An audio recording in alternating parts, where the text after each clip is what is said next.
Bien, muchas gracias. Pase, maestro, por favor. Bien, para el segundo panel me voy a permitir presentar al ingeniero Marco Galindo Moreno, gerente de sistemas diésel en la empresa Bosch México. Bueno, ya hemos tenido un largo recorrido con Marco desde hace muchos años en las empresas, incluso anteriores, un experto en todo lo que son sistemas a diésel. Y bueno, nos va a hacer el honor de estar como moderador en este panel. Muchísimas gracias, Marco, por estar con nosotros. Adelante, es todo tuyo.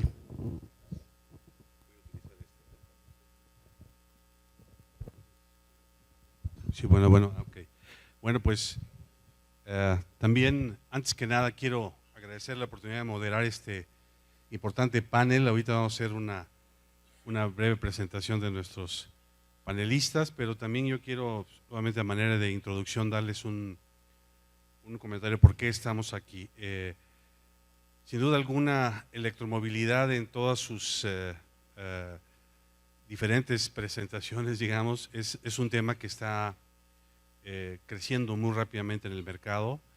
Son soluciones que están demostrando que verdaderamente resuelven problemas, y sobre todo lo que se está logrando es que se está masificando el mercado, y eso es algo que una vez que se detona y que se da esas innovaciones tecnológicas en el mercado y que masivamente las adopta el mercado, vienen los beneficios consecuentes de esa adopción de esa tecnología. Entre otras cosas, la disminución de costos, algo que es muy importante, también el desarrollo de la infraestructura que es necesaria para que estos sistemas o estas alternativas se desarrollen. Entonces, creo que el tema es vigente, es un tema que tiene que ver directamente con el tema del foro de eficiencia energética. Bueno, para mí es un placer estar aquí con ustedes, y bueno, sin mayor preámbulo y sobre todo también en virtud del tiempo, quisiera ya ceder la palabra al maestro en ingeniería Francisco Alvarado Arias, que es profesor e investigador de Ingeniería de Sistemas de Transporte Urbano de la Universidad Autónoma de la Ciudad de México. Entonces, si me hace favor, nos va a presentar una presentación del trolebús, una alternativa de transporte público que genera ciudades sustentables. Adelante, si eres tan amable.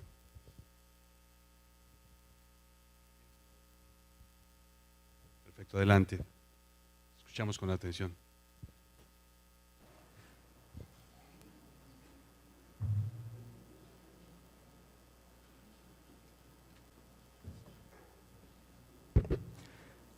Muy buenos días.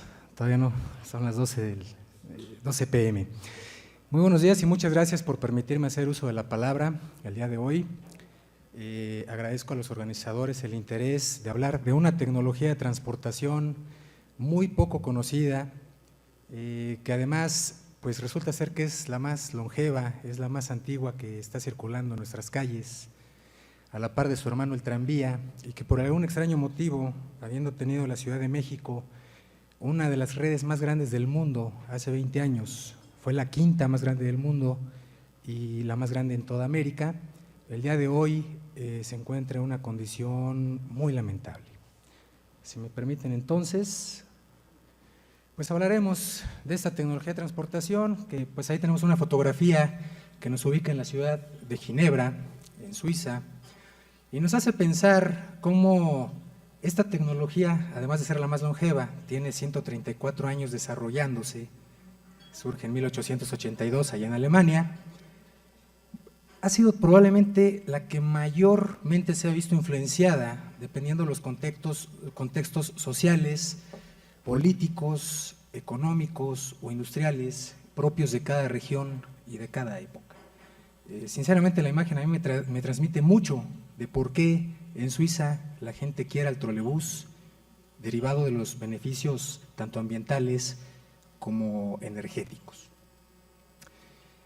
Bueno, pues la problemática de la congestión en la Ciudad de México, así como los elevados índices de contaminación atmosférica que regularmente se registran en su zona metropolitana, son por todos nosotros conocidos. Varios expertos en foros como este han tenido oportunidad de hablar de cuáles son estos compuestos, cuáles son sus efectos en la salud y cómo se pueden mitigar estas emisiones. Tengamos presente que al día de hoy, aunque se habla ya de vehículos de hidrógeno y otras posibles tecnologías, comercialmente la que ya está disponible y la única completamente exenta de gases de combustión y material particulado a la atmósfera en su zona de operación es la tracción eléctrica. Algún proveedor industrial dice que la electromovilidad será el futuro. Nuevamente, la electromovilidad está presente en Ciudad de México desde hace 116 años. Y esta tecnología, además de ser la tecnología más amigable con el medio ambiente y ofrecer los elevados niveles de eficiencia energética de los cuales ya habló otro ponente, pues está intrínsecamente asociada también con los sistemas de transporte masivos, los de mayor capacidad, que son los sistemas de trenes y tranvías urbanos. Decía entonces que en 1882 nace en Alemania el Elektromob de Siemens. Le tomó prácticamente 2 décadas el perfeccionamiento de este vehículo a Max Kiemann, otro alemán, y allá en el año 1901 nace el Oberleitungsomnibus, que es autobús eléctrico alimentado por línea elevada. Eso que ven ustedes en la imagen no es ningún renderizado, no es ningún Photoshop, son los nuevos 20 trolebuses que van a llegar a la ciudad de Linz, en Austria, el año entrante. Son 20 unidades de 24 metros y bueno, pues aquello que el trolebús es viejo y es obsoleto, pues quién sabe de dónde vino. Decía entonces que el trolebús, aunque nace hace 134 años y se perfecciona, o ya la primera línea de trolebuses comerciales opera desde hace 115, pues estas aplicaciones se potenciaron más bien para vehículos montados sobre vía ferroviaria. ¿Por qué? Porque en aquella época no existían los vehículos de combustión interna, no existían los neumáticos y las prestaciones a la seguridad y al tránsito de pasajeros pues eran más convenientes en el tranvía eléctrico. Pero hacia la década de 1920 ya está documentada la producción masiva de trolebuses tanto en Estados Unidos y unos cuantos años después en Reino Unido. Aunque usted no lo crea, allá en Reino Unido hace más de 8 décadas se tuvieron autobuses 100% eléctricos de 2 pisos y que está documentado su capacidad de transportación, su desempeño, su durabilidad es mucho mayor que los vehículos de combustión interna. Me habría encantado ver este tipo de vehículos ahora en Paseo de la Reforma el año próximo, pero no es así. Algo raro pasó después de la Segunda Guerra Mundial, donde hubo un desmantelamiento masivo de las redes de trolebuses alrededor del mundo. Estamos hablando que a principios de los años 50 se tenían más de 400 sistemas, de repente en la transición de los 50 a los 60 quedaron menos de 300 y al día de hoy ha recuperado presencia en algunas cuantas ciudades. Podríamos citar el caso de Roma como uno de los más emblemáticos y claro, la presencia del trolebús a lo mejor perdió mucho mercado en el mundo occidental, pero sí en economías de régimen centralizado conservó todavía una presencia importante. Referente, unos 363 sistemas de trolebuses operando en el mundo, con más de 40,000 vehículos en operación y claro, la tercera parte de esos vehículos trabajan ni más ni menos que en Rusia. El sistema de Moscú es el más grande del mundo, tiene más de 2,000 trolebuses, más de 1,200 kilómetros en servicio y 97 líneas. Pero no nos quedemos con la idea de que solamente en países comunistas o en países socialistas se mantuvo esta tecnología. Tenemos ejemplos notables en Europa occidental, tenemos el caso de las redes de Suiza, las redes de Italia, que son redes relativamente pequeñas, pero es un número significativo de estas, de manera que hay un parque vehicular muy importante en estos 2 países. Mención especial merece el sistema de Atenas en Grecia, que es el más grande de la región, y podemos ver que en efecto Francia, Austria, incluso el propio Alemania, todavía conserva pues unos 3 sistemas de estas características. ¿Qué ocurrió en América? Hay quien dice que este proceso fue llevado de manera natural por la adopción de nuevas tecnologías, mucho más fáciles de implementar, mucho más flexibles, mucho más económicas, pero lo que no podemos negar es que misteriosamente de más de 80 sistemas de los cuales hay evidencia que operaron en América del Norte, al día de hoy nos quedan solamente 8, 5 de ellos en Estados Unidos, 2 en México. Y en el resto de América, incluido el Caribe, está documentado que en más de 35 ciudades se tuvo esta tecnología y en el año 2016 queda solamente en 9 de ellas. Bueno, en este comentario de que el trolebús es una tecnología vieja, obsoleta, fuera de moda y que ya no se produce, yo solo he escuchado a un proveedor o a más de un proveedor industrial. No se ha producido un solo trolebús desde el año 2000. Pues amablemente les invito a que se documenten y constaten que si se han vendido 2000 y tantos autobuses híbridos del año 2005 para acá, pues estamos hablando de casi 12,000 trolebuses alrededor del mundo. Mención especial merecen, por supuesto, China con unos 1,800, Rusia con unos 2,200 y que nos andan dando alrededor de unos 4,000 trolebuses, que es prácticamente la tercera parte de esta producción, pero no perdamos de vista que también en los sistemas de Estados Unidos, también en los sistemas suizos, ha habido renovaciones importantes. ¿Qué nos ofrece el trolebús moderno? Algunos creen que el trolebús pues, es un vehículo de escasos 11 metros, 12 metros, y pensamos que no existen trolebuses articulados, menos biarticulados, de piso bajo, o que como los trolebuses que tenemos en Ciudad de México ya tienen unos 20 años encima, pues entonces creemos que así son todos los trolebuses alrededor del mundo. Veamos que en términos de capacidades vehiculares, en términos de prestaciones, es completamente equiparable un autobús de combustión interna moderno con un trolebús moderno. Nos garantizan una movilidad incluyente. Qué mejor que pudiéramos incorporar estas tecnologías de piso bajo o al menos de entrada baja en Ciudad de México. Parece mucho más conveniente tener una entrada al vehículo exenta de escalones que tener que utilizar rampas. Mención especial, y no sé si sigan aquí los representantes de la firma francesa Alstom, pero merece este vehículo, es Irisbus Crystalis, donde las también francesas Michelin y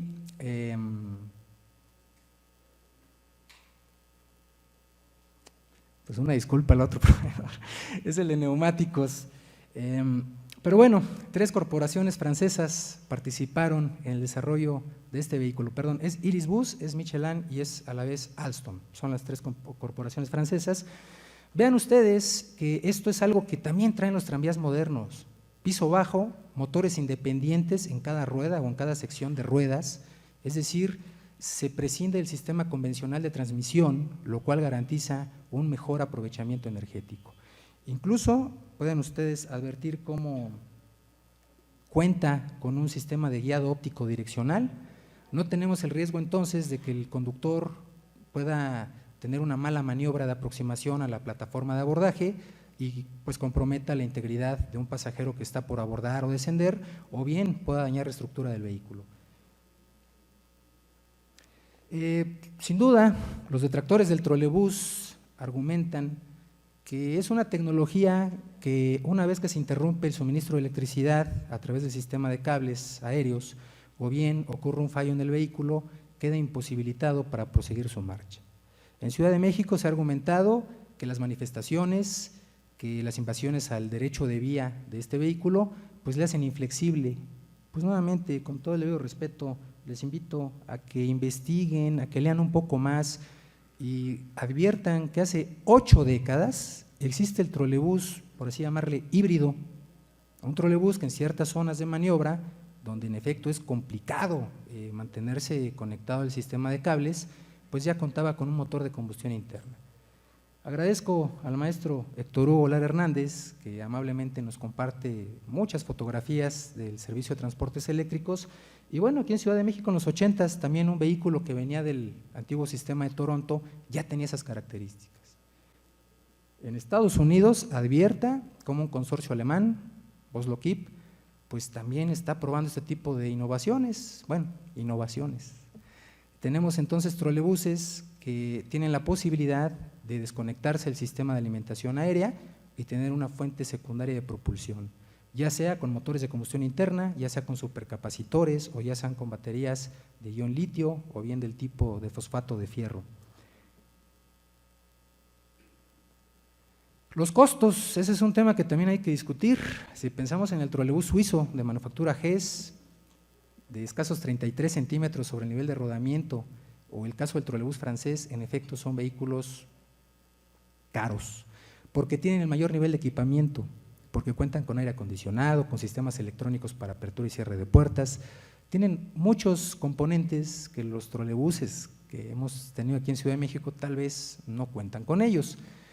¿Qué tan caro es un trolebús? Depende el tipo de equipamiento auxiliar con que se le dote. Podemos tener versiones muy austeras, el caso de trolebuses chinos, rusos, rumanos, como el que aparece aquí en esta imagen, o tan sofisticados como el trolebús francés, o bien el trolebús suizo, que acabo de mencionar hace un instante. En cualquiera de los casos, tengamos presente que la vida útil de un vehículo de estos es del doble o bien del triple de un vehículo de combustión interna. Consideremos igualmente el aprovechamiento de la energía. Hay estudios que sustentan que con la misma cantidad de energía un autobús eléctrico podría recorrer en el orden de 2.4, 2.5 hasta 3 veces la misma distancia con la misma cantidad de pasajeros a bordo y en las mismas condiciones de trabajo. Eso es alrededor del mundo. ¿Qué ocurre en México? Bueno, pues que en 1917 hay un registro que es cuando comienzan los vehículos de combustión interna a dar el servicio de transporte para pasajeros. Ya se tenía en Ciudad de México una red de 14 líneas de tranvías que tenían un desarrollo a través de 343 kilómetros. Consideremos que entonces hace 99 años estaba garantizada una movilidad cero emisiones en la zona de operación, con amplia conectividad y que posibilitaba que cualquier persona tuviera que caminar no más de 300 metros para poder acceder al servicio. Si ponemos en contexto que el día de hoy la red del metro tiene 226 kilómetros, pues hagamos cuentas, había un 50% adicional de esa red. Claro, de menor capacidad, pero creo que nos pone en contexto de que la electromovilidad en México en tan solo 17 años consiguió lo que en las últimas décadas por alguna razón hemos dejado de hacer. El argumento de una supuesta inflexibilidad del sistema de tranvías pues nos ubica igualmente tal vez en esta mala interpretación de cómo debe operar un sistema de transporte colectivo. En aquellos años 70 se dice es que el tranvía, una vez que hay un obstáculo en su zona de circulación, no puede cambiar de carril.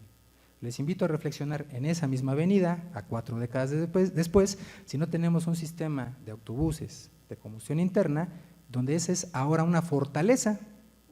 De manera que, si hablamos de electromovilidad en Ciudad de México, no debemos perder de vista la incorporación de tranvías y trolebuses como tecnologías más convenientes, más amigables, más racionales en términos de eficiencia energética y de impacto al medio ambiente. Sin embargo, ese cambio modal que implica la construcción de los ejes viales allá por el año 1979 dio pie a renovar, a modernizar la red de trolebuses. Este diseño, denominado soporte de usos múltiples, permitió, a la par de la construcción de la infraestructura, que fueron los ejes viales, dotar de un derecho de vía dedicado a la operación del transporte eléctrico de superficie. Una mención importante merece el trolebús fabricado en México. Ubiquémonos en contexto de que para los años 80 lo normal es que todos los trolebuses alrededor del mundo seguían fabricándose bajo una plataforma tecnológica que era de los años 60. Les denominan motores reostáticos, motores ciertamente muy rudimentarios, muy demandantes en consumo energético. Ya el representante de Alstom dio alguna explicación más amplia en este sentido.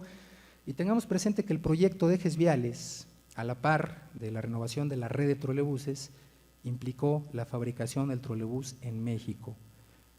Tuvimos el apoyo, la asesoría técnica de corporaciones japonesas y el efecto fue inmediato. El trolebús electrónico digital ve la luz en Ciudad de México, mucho antes que en Alemania, mucho antes que en otras ciudades importantes del orbe. Y este trolebús, con respecto de los de generaciones tecnológicas anteriores, tuvo un impacto inmediato en el consumo de electricidad. Se redujo en el orden del 40%. Estamos hablando entonces de que de 1979 hasta 1997, unos 18 años, diferentes corporaciones, esencialmente japonesas, tuvieron mucho que ver en el perfeccionamiento de esta tecnología. Ya hablaba el representante de Alstom de que pues hay inversores del tipo IGBT, se trabajan ahora con voltaje variable, frecuencia variable. Bueno, pues aún los trolebuses más nuevos que tiene la red de trolebuses en la ciudad ya cuenta con esta tecnología. Tenían suspensión neumática y muchas otras amenidades. Pongamos en contexto entonces que por allá del año 1987, 1988, la red de servicio de trolebuses en la ciudad alcanzó más de 30 líneas, 557 kilómetros de cobertura y está inventariado, está en el registro de la Dirección General de Transporte, que se tuvieron 1.115 trolebuses. Hablamos de políticas de movilidad sustentable, hablamos de que hay que hacer el cambio modal, tenemos que adoptar la electromovilidad y si me permiten, adviertan en qué nos dejaron estas acciones. Precariamente 7 líneas, un circuito politécnico y de estas 7 líneas, 3 solamente son cero emisiones, con el mismo parque vehicular de hace más de 20 años. 200 kilómetros de servicio.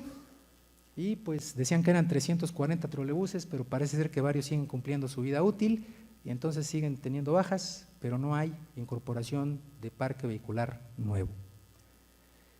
Más alarmante aún, si me permiten, pues me parece que se nos olvidó que allá entre octubre de 1996 y agosto de 1997, Ingenieros Civiles Asociados, ICA, preparó el Plan Maestro de Transporte Eléctrico para la Ciudad de México y su área metropolitana.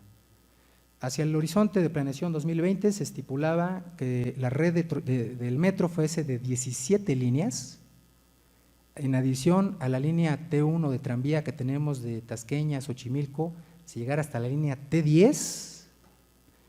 Y en cuanto a trolebuses, en aquel año 97 se tenían activas 17 líneas. Se planteó la construcción de 45 kilómetros nuevos de línea elevada cada año para alcanzar en este horizonte 2020 un total de 33 nuevas líneas, es decir, 50 líneas de trolebuses, 21 de ellas en el Distrito Federal, 5 que nacían en el Distrito Federal pero penetraban al Estado de México y 7 totalmente desarrolladas en el Estado de México.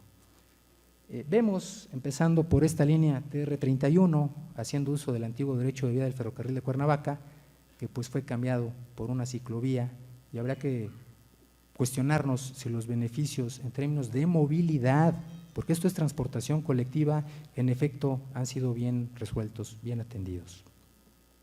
Ya ni hablar de los posibles beneficios ambientales que evidentemente dejamos ir. Por aquí tenemos la línea TR2, curiosamente del Metro La Raza a Villa Olímpica, lo cambiamos por propulsión diésel.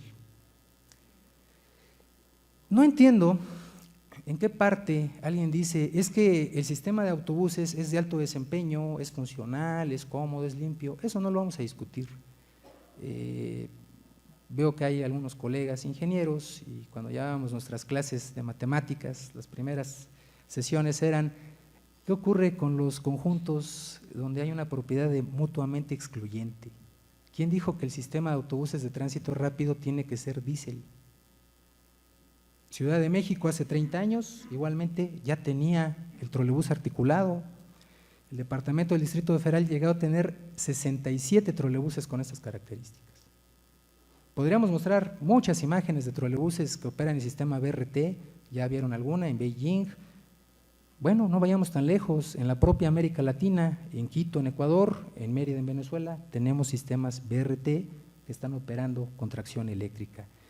El año pasado en Turquía entró en operación un corredor de autobuses eléctricos biarticulados, son trolebuses. Recientemente el único continente donde no habían tenido trolebuses, África, Marrakech, está inaugurando ya su primera línea, claro, ya dotados de autonomía y opera en parte con baterías de alto rendimiento y en parte alimentado a la línea elevada. De manera que hay 10 fortalezas que son evidentes, que son notorias de esta tecnología. El primero, que pues, nos permite tener un aire más limpio, una mejor calidad. Segundo, la eficiencia energética, de la cual ya hablamos, no es comparable la de un motor de combustión interna con un sistema eléctrico.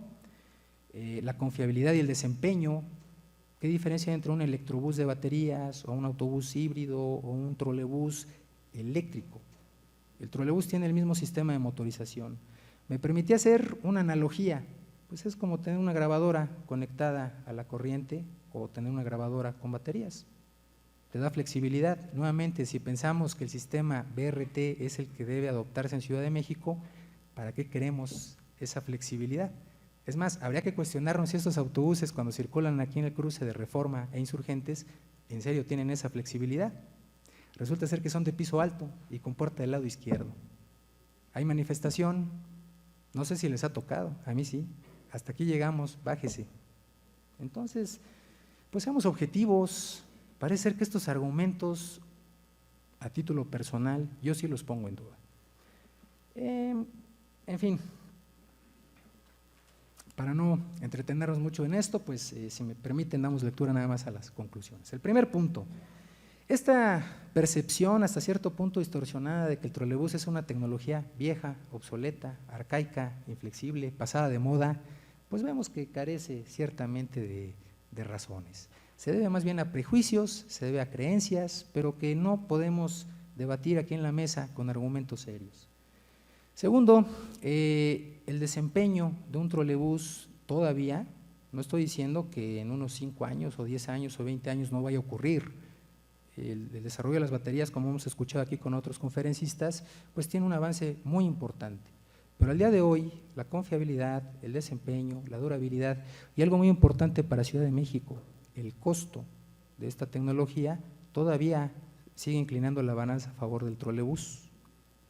Claro, ¿cuánto cuesta la vanidad de la Ciudad de México?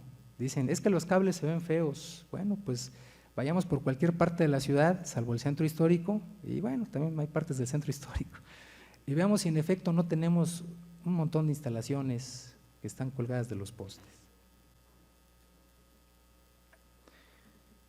Bueno, ya que estamos hablando de que en el mundo hay todo esto, pues no hay que ir tan lejos. Vayamos a Guadalajara, hay un fabricante mexicano que va de la mano con uno de los líderes. Ya había mencionado yo por ahí, a lo mejor a GES, a lo mejor a Irisbus, uno de los líderes en el mundo y que ha sido denominado el mejor autobús del mundo, se llama Solaris.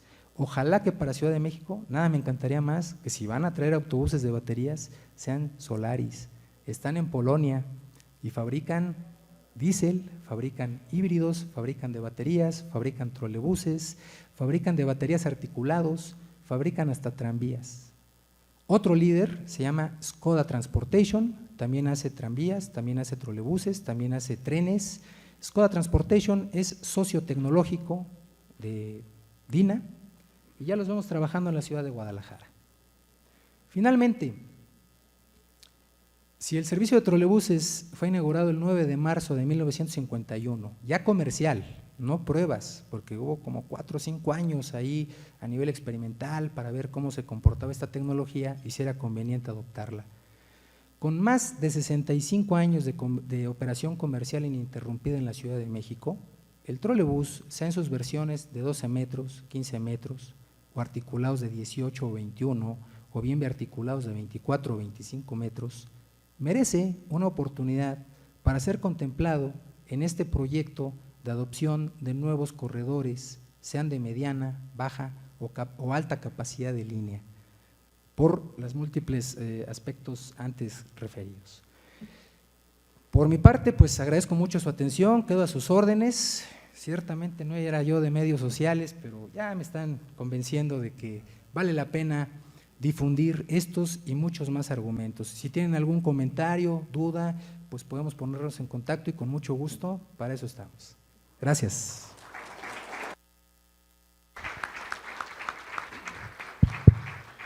Francisco, muchas gracias por tu presentación. Sin duda, un documento, una presentación muy reveladora. Yo, en ese sentido, quisiera hacer un comentario de que las soluciones de movilidad siempre es una coexistencia de diferentes tecnologías, no se puede inclinar exclusivamente por una, ¿no?